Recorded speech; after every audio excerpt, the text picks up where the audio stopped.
Hey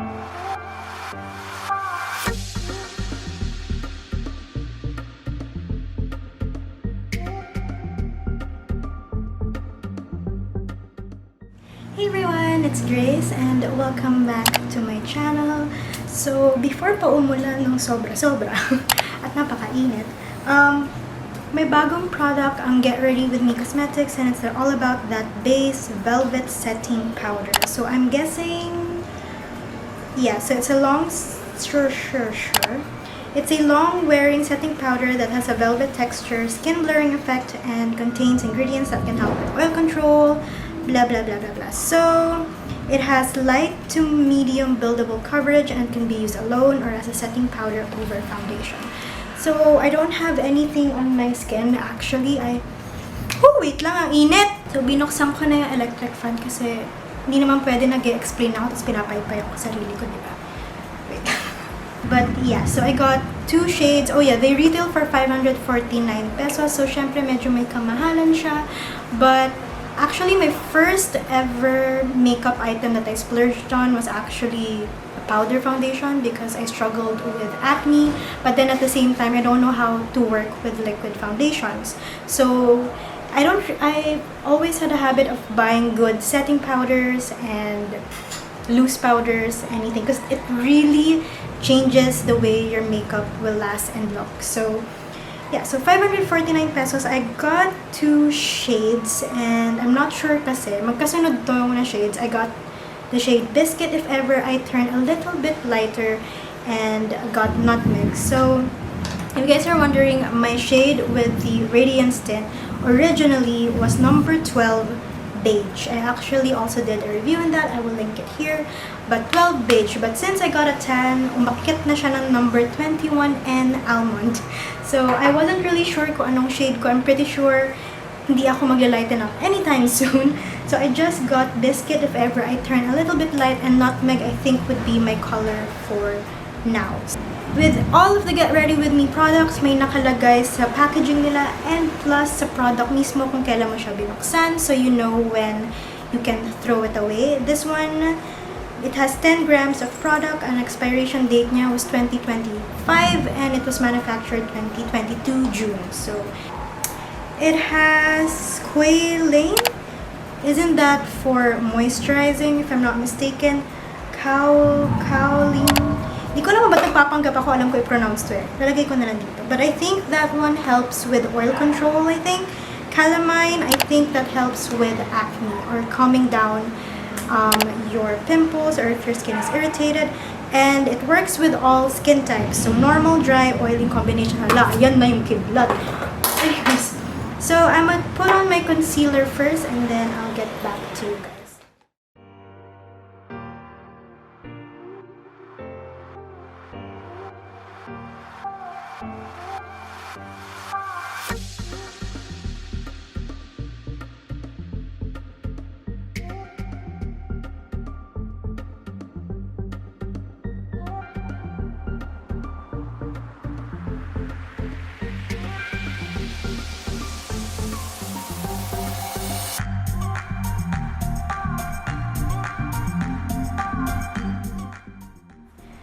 This is how the powders look like. Sobrang ganda niya.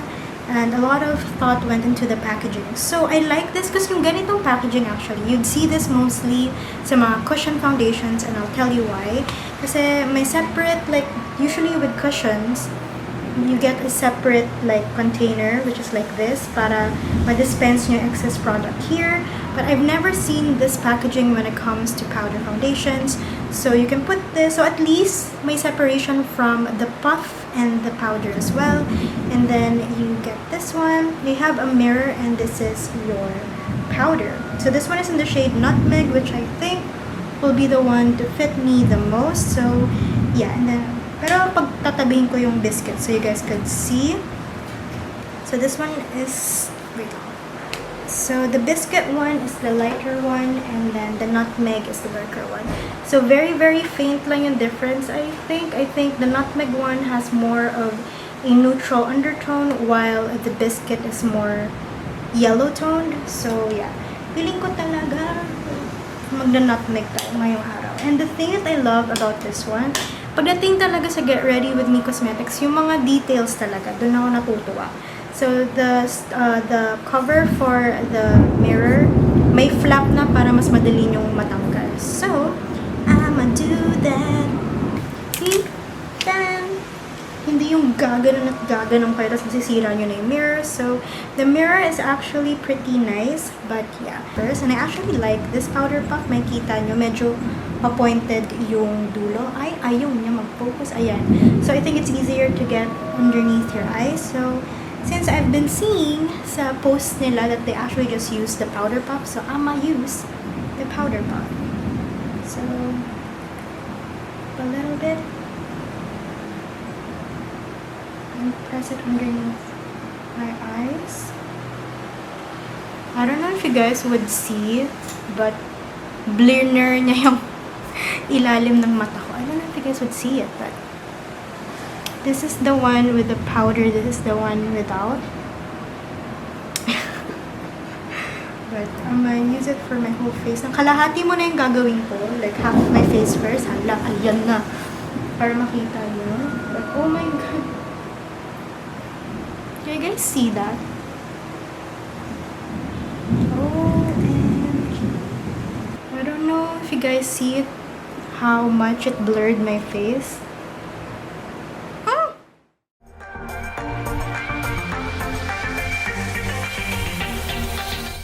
You know what? I'ma ask another person's opinion. Huh?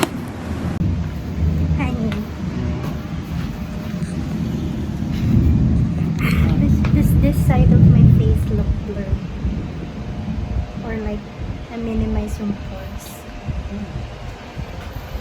Yun naman. It looks matte. It looks just matte? How about anything else? Does it look smoother? Yeah? Right. Ako lang nakakakita na blurred siya.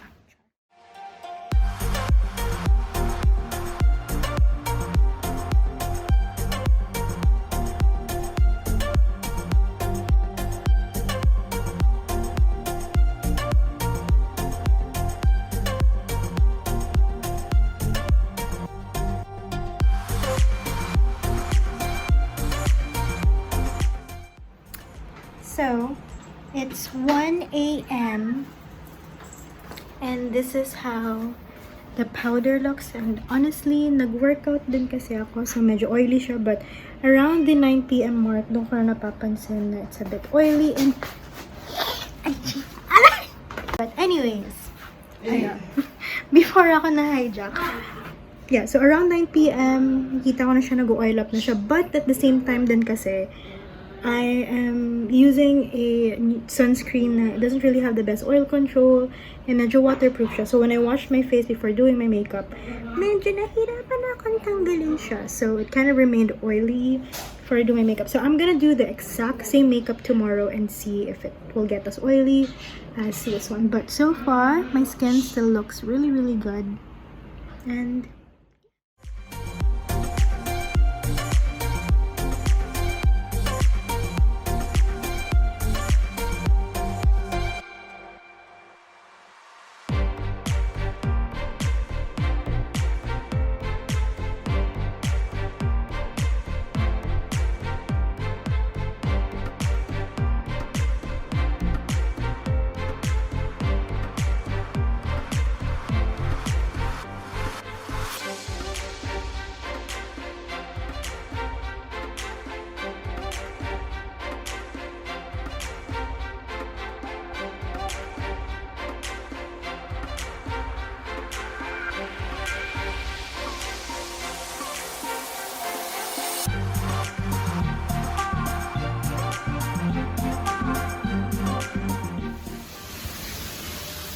hello again. So it's 10:30 in the evening. You guys could see ito kasi no blotting at all. I did use a setting spray, but it's not like a matte setting spray. It's the unclot setting spray. Okay, it's on the other side. But anyways, so this is shooting. You guys could see it's quite oily. I did my makeup around 4 p.m. 3:30 ata. So, yeah.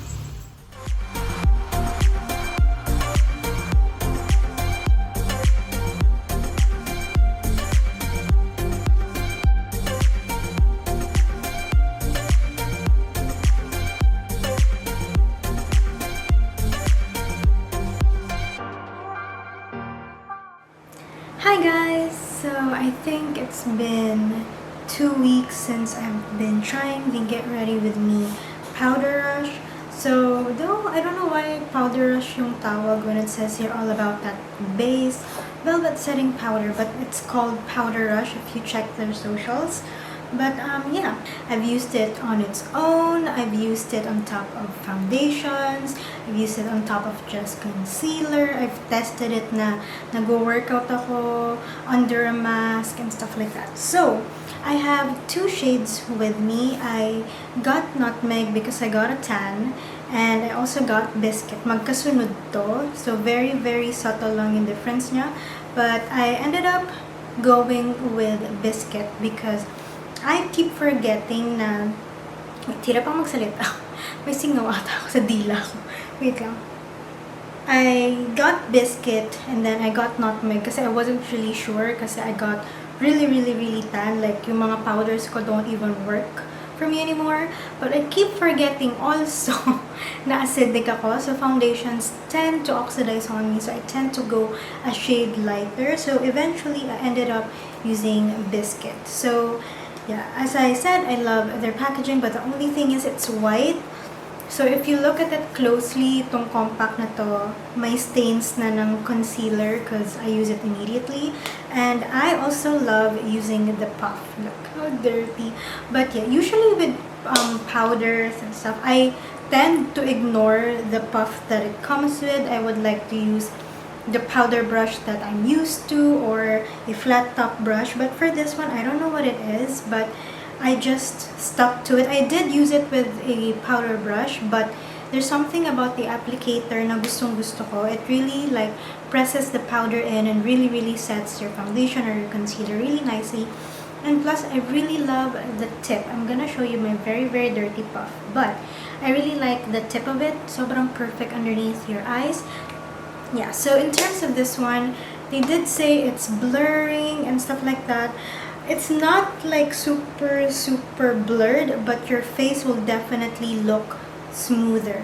Even if when I had acne prone or like my skin is rough that day, especially if I haven't been diligent in my skincare or I don't have enough sleep, the first thing that I would notice my skin is rougher, it's a little bit more irritated, but when I use this one, hindi niya na-accentuate yun. So, medyo nakakam niya yung skin ko. The coverage of this one is light to medium. I really like it on its own. I actually like it more on its own because I feel like if I spot conceal and put this on top, my skin is like, it's good already. But I'm actually wearing foundation right now para pack na pack, you know.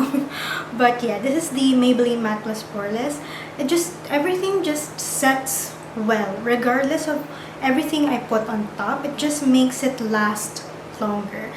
In terms of it, using it underneath the mask, napansin ko, the first time that I use this underneath the mask, hindi pa masyado nagsiset yung powder, I guess. And I put a mask underneath, on top of it agad. And I was attending to my dog, so medyo pinawisan talaga ako. So when I looked at my mask, syempre, grabe yung transfer. But I did use it twice underneath a mask. I went on a shoot and I had to go to the office. Syempre, it's not as hot.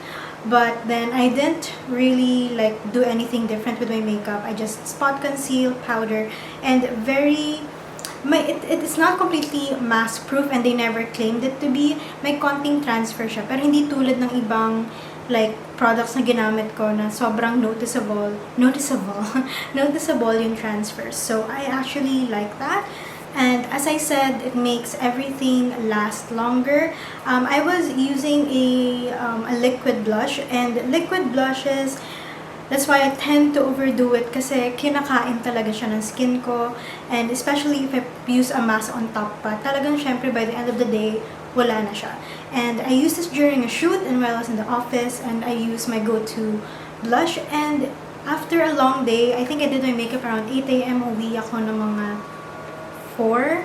So, it's not a super long day, but you can still see na nandun pa rin yung blush ko. So, it makes everything look more seamless, smoother, and it makes things last longer. So, I did also use this while working out, and so far, okay yung makeup ko. As in, hindi siya na-disrupt, hindi nagmukhang patchy. It still looked flawless even if sobrang drench ako sa pawis ko. So, I really like that.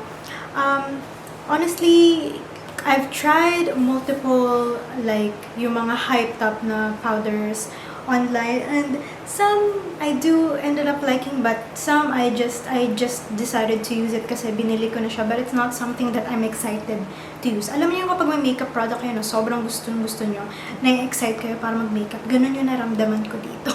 So I really like it kasi it's been a while since I've had a powder na talagang I fell in love with. I think the last time that I really fell in love with a powder was actually the Laura Mercier translucent powder. That one was a game changer for me. Alam ko sobrang mahal siya, but for me, it's definitely worth the splurge.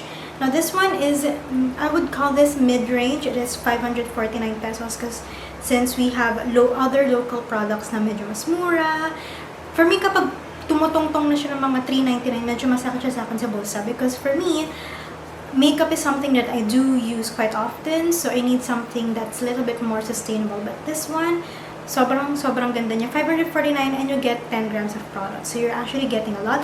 And honestly, you need the smallest amount. And even if medyo na-overload yung paglagay mo ng powder, it will not look cakey. It just sits really nice on the face. And hindi siya nagmumukhang sobrang powdery that your face looks dry or you know na she powdered herself. This one, it kind of melts into the skin really nicely. So yeah, I highly recommend the All About base ng Get Ready With Me Cosmetics. I think they have ilang shades to? 12? 8? I'm not even sure.